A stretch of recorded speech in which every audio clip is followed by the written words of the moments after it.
Hello, this is Wmpyr. Here to talk about what started as a discussion with my student last week, and I thought it was an interesting topic, and I'd like to talk about it with you guys here. And it basically has to do with what is the purpose of using weapons, and more specifically, we're talking about Kali, Escrima, and Arnis, the Filipino martial arts. There, I mean, we train with single and double sticks a lot. We also train with a knife, and then you could also put in something like the machete or a short sword. And the question is, what what for? What is that for, right? How do you intend to use it in a real life situation? And that is a very good question, right?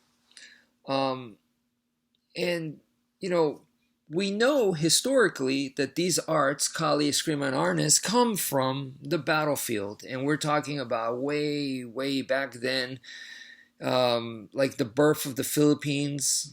Philippines is made up of thousands of islands, and you could just imagine the warfare, the tribal indigenous warfare that happened, because there's going to be a lot of different groups on those islands. And yeah, naturally, humans will battle for control.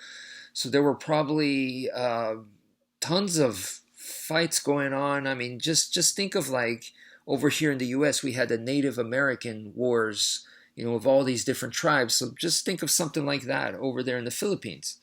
I wouldn't imagine it would be no different. Now, but that is so long ago. I mean, it's hundreds and hundreds of years ago that it's easy to say, oh, it's from the battlefield, so we would use it. It comes from that, and we use it that way. But the way those people lived at that time, the purpose, what they valued, the things that they were worried about on a daily basis, all that has changed since then drastically. It's very, very different. So it's hard to understand. You can't just look at the combat techniques and go, oh, this is how we're going to use it here today, because it's very different times. Now, we could look at something more modern and look at like World War II, and yeah, that would be closer for our application. But then when I look at the stories passed on from World War II days, it's definitely not what I thought it was, and probably will surprise a lot of you. The techniques that was actually used were more ambush assassination type techniques. And what we train today in Filipino martial arts is more dual type techniques. And not to say that they didn't do dual training back then, because I'm sure they did, and it became a foundation.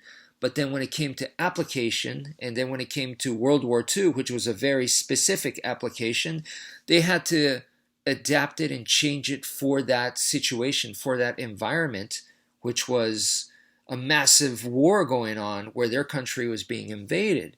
And in that case, they really had to change things around. And the reason why I bring this up is, if you, like I said, if you talk to people from modern wars that have actually been in the modern wars in the Philippines, they're not going to tell you that, oh, the enemy soldier was over there and I took out my, big survival knife, or I took out my machete and, basically took him out using my Filipino martial arts skills. That's not the way a lot of these stories are. And like I said, it's more like ninja type stuff where they trap the opponent, or they attack them when they least expect it. And it's not what you would think. It's definitely not what you would see in the movies. And yeah, so then when those are how they fought offensively, and that kind of gave me further of a clue as when I'm studying and making my own interpretation of the Filipino martial arts, that offensively, if I really had to, that's the way to go, because that's what they did. historically, and I would do something similar. But that is not like using the Heaven Six or any of the techniques and going, head on. That's really not what they did. Although I do think that that could be effective and that could be powerful, there's better. to put it simply, there's way more effective than doing that. In fact, that is not what they went for at all. That's not what they wanted to do.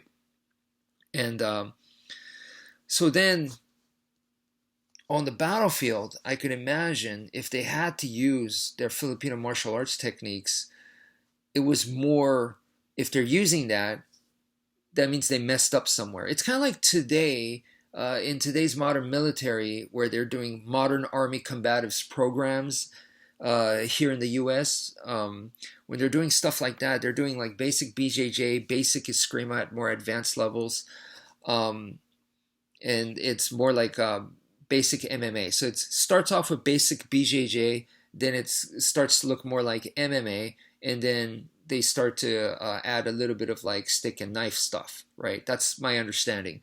And when you look at that kind of training, if they're using any of that, that means they totally screwed up.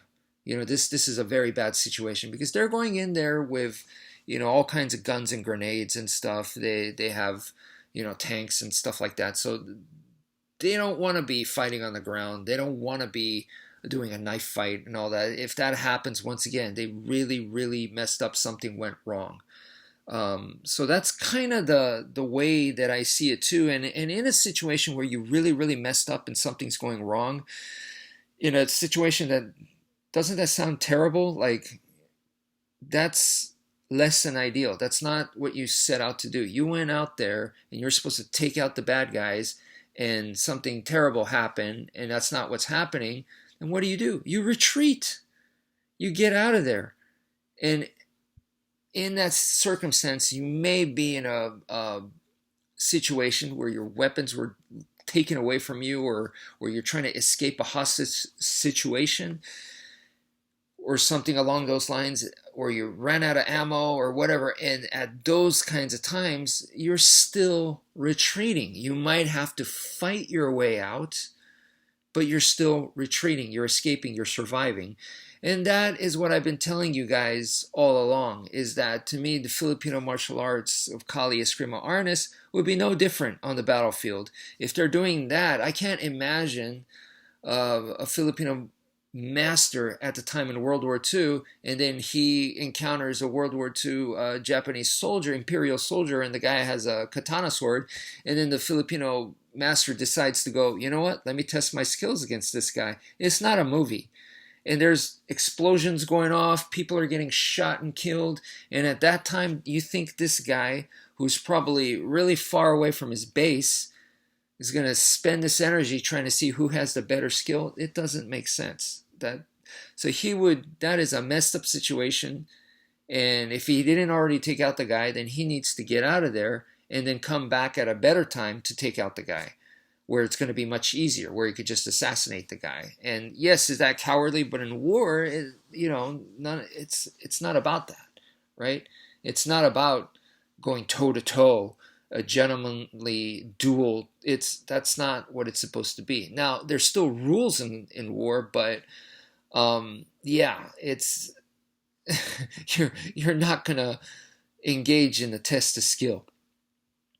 Therefore, Kali, Escrima, Arnis does come from the battlefield. It makes sense to me that it is a survival art, and you would be using it to retreat. You would be using it to get out. And this is where my student asked me, he was like, don't you train with weapons to take out multiple opponents? And I was like, no, I don't think so. And this is what I'm saying. I believe that it is for getting you out of there, surviving. And it is not designed to take out somebody. And if I had to go against one person who is physically superior than me, I could use the weapons to kind of even the odds, right? But really, it's designed for survival, especially in the case of Kali, Escrima, Arnis. So that's it for now. Thank you for viewing, and take care, folks.